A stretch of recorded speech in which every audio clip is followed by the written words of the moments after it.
Why don't you love me? Oh, you do. I'll see you later. Blues.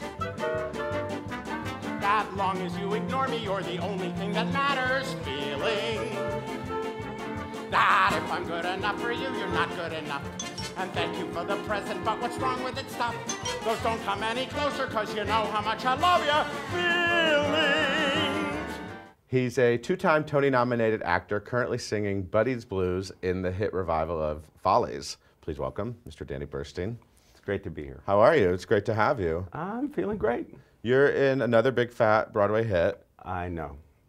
Go figure, somebody made Follies a hit. You know what I mean? I mean, it's one of those shows that you don't know how it's going to go financially. Is it going to be a crowd pleaser? Right, and we were very lucky. We had a terrific run in Washington. Yeah, this was just a summer gig when you first got it. That's all I thought it was, and this whole New York run has been icing on the cake. Now you are playing Buddy Plummer. I am. And I have to say, by the end of the show, I just wanted to give you a big hug. Like, the whole time you're just like, oh, Buddy, Buddy. Buddy, what the Buddy? Right? I know. He has quite a journey. He's, of course, married to Sally. Right. And in love with Sally. Desperately. And Sally just wants to bone Ben. Yeah. That's basically the plot of Follies. Yeah. That's it. And she's been pining for his bone for... for 30 years. I wonder if anyone's ever described the plot of Follies. I know. But I like it. That's interview's over. It is a primal. It's a primal thing. Yeah, it is. It's that primal, and she can't let go of that urge and that desire that she's had and that longing. And she lives an entire lifetime, 30 years, in a marriage with someone she doesn't love, having children, going through all the motions, but really being so desperately in love with someone else and being so desperately unhappy. Now, you've risen the ranks of Broadway stardom, and now you get to be married to Bernadette Peters on stage. How about that? Yeah. That's pretty amazing. It is pretty amazing. Early on in the run in D.C., I used to just stare at her on stage, sometimes going, I can't believe it. I'm on stage, I have a scene here with Bernadette Peters. You know, in the middle of a scene with her, it's just, you know, she's tremendous and lovely and lovely, lovely, lovely. You've never heard a bad word about Bernadette Peters because there is no bad word to say about her. She just comes in, you know, 3 hours before the show, rehearses everything, goes over her tap number, does a warm-up. She's just amazing, and then is the last one to leave at night, you know, greeting people after the show, and then goes out the stage door and signs autographs for everybody, takes pictures. She is just, you know, she's a throwback, a classic Broadway star. She looks incredible. Yes, everything about her is incredible. But according to birth certificates, she is almost old enough to be your mother. In some families, she would be old enough to be your mother. But you can't tell on stage because she looks incredible. Right, exactly. But it occurred to me, because of this age difference, that when she was, you know, in the height of all those sexy 70s roles, you were a little randy teenage boy in Queens. Yes. Were you going to these movies and lusting after Bernadette Peters? Sure.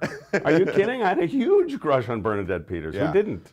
Yeah. She still is. She's f***ing gorgeous. She is gorgeous. There's nothing you can say. There's something enigmatic about her, and she's beautiful and wonderful. I like the swearing. It's good. Yes. It's very in style here. I like that. Yeah, so gorgeous fits for Bernadette. She is. She is. Well, that's me. I'm sorry. Yeah, I'm. You know. No, it's all good. It's the internet. Exactly. It's a little edgy. You know, I was thinking about Bernadette Peters and how even when you were in the high school performing arts, she was a Broadway star at that point, and you were probably going to shows and seeing, and Patti LuPone. You work with, you know, you work now with these huge icons. Yeah. Does that just get normal? Is that just normal life now, or do you find yourself pinching yourself a little bit? I always pinch myself, but I've had that kind of a career where I was always the kid in the room, and I was always the one that in the cast that nobody had ever heard of, you know, and I liked that. I liked being the kid that nobody had ever heard of because I liked sitting back and being quiet and watching all the great actors that I worked with. I mean, on and on, Jim Dale and John Cullum and Tony Randall and Jack Klugman and Jerry Stiller and all these wonderful, wonderful actors that I worked with, and Lynn Redgrave. And, you know, just being a fly on the wall was a wonderful thing and a great learning experience for me. I don't know if you knew this, but there are fans of Follies. Oh yeah, so I've heard. Very, very passionate fans of Follies. Yeah. So whenever a new Follies comes around, there's a lot of over-analysis of probably every step you take on stage has been analyzed. And actually, you were also in Company. You were in the Company revival in the 90s. 1995, which might have also been a little bit a victim of that. You know, there are these sort of precious shows that people care a lot about. Yeah. So what is that like for you, like with Follies? Does that add pressure to you to know, oh, I'm playing Buddy? Well, you know what, in a way, it did and it didn't, but mostly it didn't because I've never seen Follies before. Really? And so I knew nothing about the show except pretty much the score. And even in the score, there were songs I'd never heard of. I didn't know The Right Girl at all. Wow. Never heard it before. I'd heard Buddy's Blues before and a lot of course, Broadway Baby, the usual kind of songs from the show. But I didn't know the circumstances from which the songs came out in the show. And so I discovered it for myself and kept reading it over and over and worked hard to make it as real as possible without the pressure of knowing what other people did beforehand. We still get notes. I got notes yesterday from Steve Sondheim, still comes to see the show and thinks about it and writes down his thoughts, and and we get his notes, and I still am trying to make it make it the best I can. You didn't know Follies. What were the shows you were sort of obsessed with when you were younger? Are you a fan like that of anything? I listened to the City Center cast recording of Finian's Rainbow because that's what my parents had. Wow. And I listened to it over and over again, and I was obsessed with playing Og, the leprechaun. And I did eventually in college.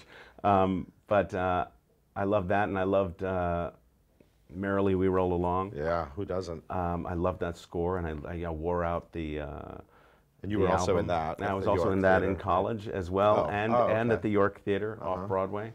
Yeah, and and there's another person, Lonnie Price, having worked with him, that was, you just keep working.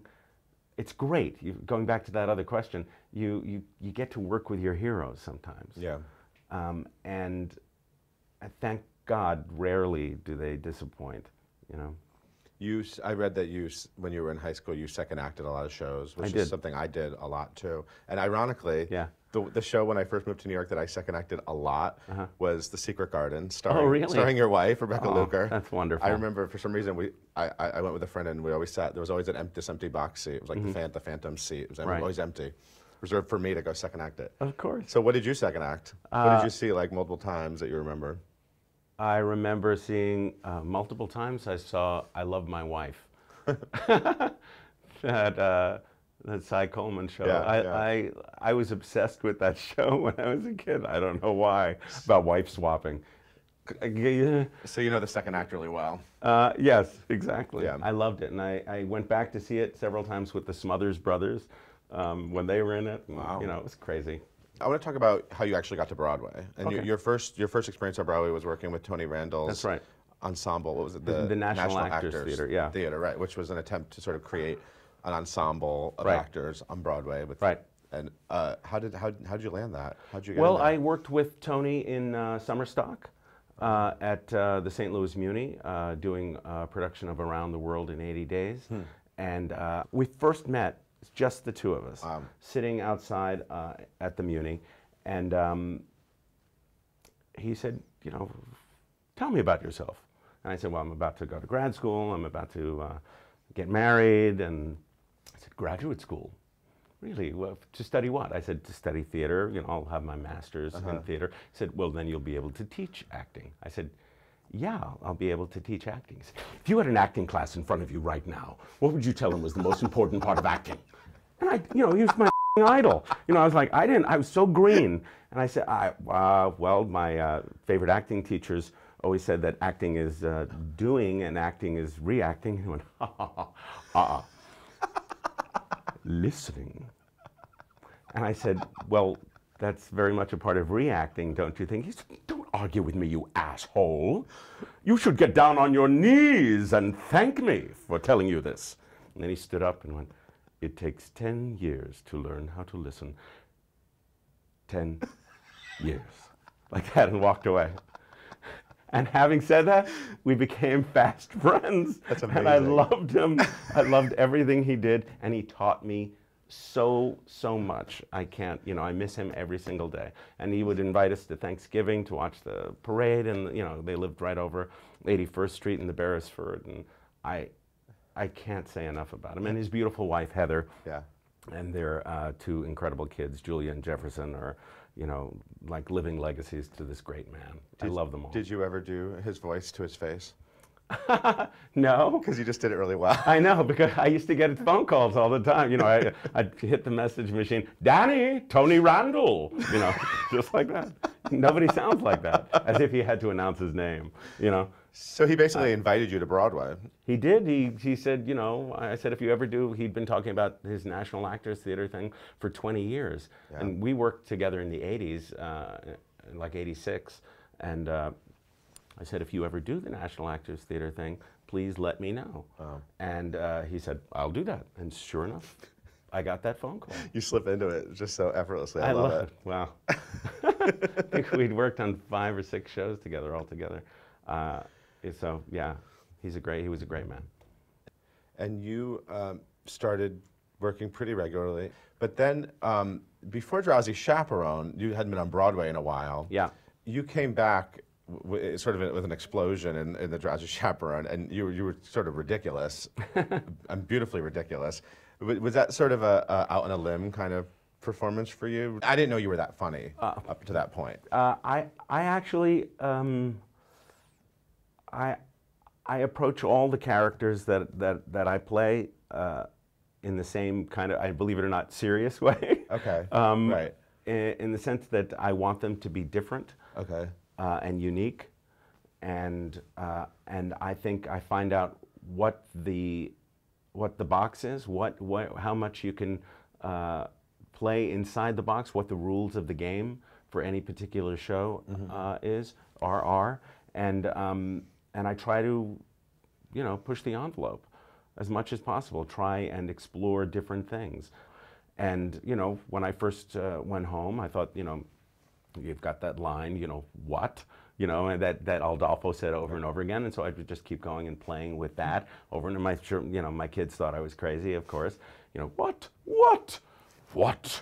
And then finally, you know, with the what? You know, and throwing my arms back, and you know, my kids thought it was funny, and then in rehearsal, people started imitating it, and I thought, maybe this is... I'm onto something. Yeah, maybe this is something here, you know, and I just kept doing it and making it deeper and, you know, and bigger, and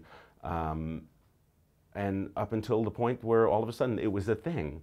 And, you know, and I used that as like a hook for the character and sort of built the character around the fact that he could be that histrionic. I used it in other places. And it taught me something, you know, from that little seed, you know, a lot of things grew. Up until the point that, you know, people were on the subway tapping me on the shoulder and going, could you do what for us? You know, that kind of thing. It got that, you know, funny and wonderful. You're incredibly versatile. I mean, it's amazing because you're always a surprise to me, and, right. And you've worked really, you've been completely on a roll from the Drowsy Chaperone to South Pacific, very long run in South Pacific, to Women on the Verge of Nervous Breakdown, to Follies. You know, you've literally just had a few months in between each of these jobs. Yeah. It's been incredible. I mean, do you feel like you're on a roll? Sometimes 2 days, and sometimes 1 week. Wow. Yeah, I've been very lucky. Yes, I feel like I'm on this crazy, I feel very lucky. And all the roles are so different. Yeah. I mean, you're really getting to show. Exactly. When I saw you in South Pacific, I said, wow, he went from Adolfo to this. Right. I mean, it's incredible. Yeah, and in the couple of months that I was off between Women on the Verge and Follies, I did a film in Maine. And my agents know that this is the kind of career that I want. I don't want to do just this. I don't want to be known as just this or that. I want to be able to do anything and everything and surprise myself each time. So I got an email from my agent between the break from Women on the Verge and Follies, and he said, think I found the perfect role for you. And it was a film called Nor'easter, and it was filming in Maine, and it was the role of a gay pedophile who who kidnaps a child, Danny Burstein, who's deaf and works in a pizza shop. Wow. And it was like, I found the perfect role for you. And of course I burst out laughing. And then I read the script and I went, holy f***, this is an incredible, incredible script. And it was, and I could not, you know, as an actor you get so many scripts, you know, people send you this, they love you to do this reading, and you read them, and most of them are not particularly good, you know, or need work before they get there. This was fantastic. Wow. And this writer, director named Andrew Brotzman was putting this film together. And I read it straight through. Wow. And I called him, my agent, I said, yes, get me in there for this. I definitely want to do this film. Great. And of course, it was one of those low budget things that paid nothing, but I wanted to be there because I knew it would be an amazing challenge to me. And I was very happy with the way it turned out, and it's doing the film festival thing right now, and it'll be out officially in 2012, and it's an amazing, amazing film. So what was the biggest challenge, gay, pedophile, or pizza shop? Actually, the deaf part. Oh, deaf. That was really hard. I had 2 months to cram like crazy, and it was impossible. But I did my best, and I worked really, really hard to it's like, it's learning another language, for God's sakes. And anyway, it's a wonderful film. Nor'easterfilm.com. It's an amazing, amazing film. Yeah. Now, for Women on the Verge, you went blonde, and you got to sing these lyrics, which I love. Uh-oh. Madrid is my mama. Yeah. Give me the nipple. Every day I'm gonna taste it. Give me a little titty. Yeah. Because I'm hungry every minute. Yes. What did your boys think of that I made song? those lyrics up that night. No, my boys, they loved it. Are you kidding? They loved it. Those lyrics are, of course, by the amazing David Yazbek. Yes, amazing score. Yes. I love those guys, and I love that score, and it was a terrific experience. There's nothing I like more than working on new material. I love it. Yeah. Is it hard? I know you also probably in the past fell in love with harmony. I remember harmony was a lot of buzz about Barry Manilow's Harmony. Yeah. Time and Again. Yeah. So these new musicals, is it heartbreaking, that process, to see one of these things not take off the way it should? Yeah, so many of them not take off the way they should. Both those shows should have come into New York. I loved doing both of those shows.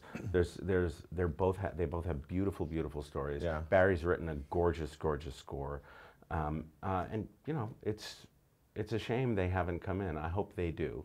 They both are terrific. Time and Again, Skip Kennan. It's a gorgeous, gorgeous score again. Can't Barry pay for this? Just come on, Barry. Just bring harmony in. He has money. Well, that have to ask him. But it's a beautiful show, and I hope it does have a life, because there's a whole other world of Broadway show tunes that people don't know about Barry Manilow. Yeah, how wonderful he writes for the theater. And I want to mention Jeffrey Lane is the other writer of Women on the Verge. Right. He's also a great friend and a genius. Yeah. So can you tell me briefly about the Rebecca Luker hookup? Did this happen at Time and Again? Is that when you guys fell in love? No, actually we were. Before that? We were pals during whatchamacallit, Time and Again. And then about a year after, I would say, my marriage was on the rocks, and Rebecca had gone through something before that. Yeah. And we were cast opposite each other in the workshop of Harmony. Okay, right. Barry Manilow show, and we walked in, and there she was, and and I was, of course, walking around depressed, going through, separation, and it was hard, and she'd already been there. Yeah. And so she knew exactly, where I was, and we were great pals already, and so we, and we were cast opposite each other. And it's sort of it's one of those, the showmances took over after that, and it was lovely. And you know, and the great part is we were friends before that. Yeah. And, you know, and now it's just, she has completely transformed my life, and she is an amazing, amazing person. You know, without getting too much into it, I'll get too emotional. Feel free to cry. Like, yeah. I like it. Did Betty Buckley cry? Betty didn't cry, but Kristen Chenoweth cried. Aw. And I appreciate. Oh, well, then I don't feel bad.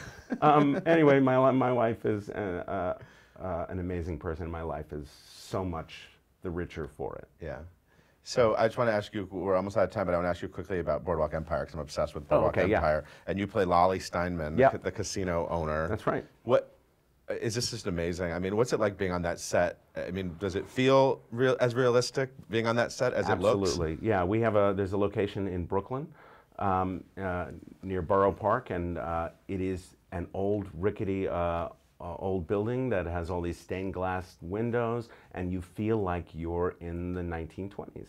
And you know, the floor creaks, and everything is authentic, and they've got all these gambling tables there that are all authentic and vintage. They spare no expense whatsoever, and you know, it's led by genius, wonderful actors like Steve Buscemi, you know, who is just top-notch aces all around. So is Lolly going to get whacked? No, don't say that.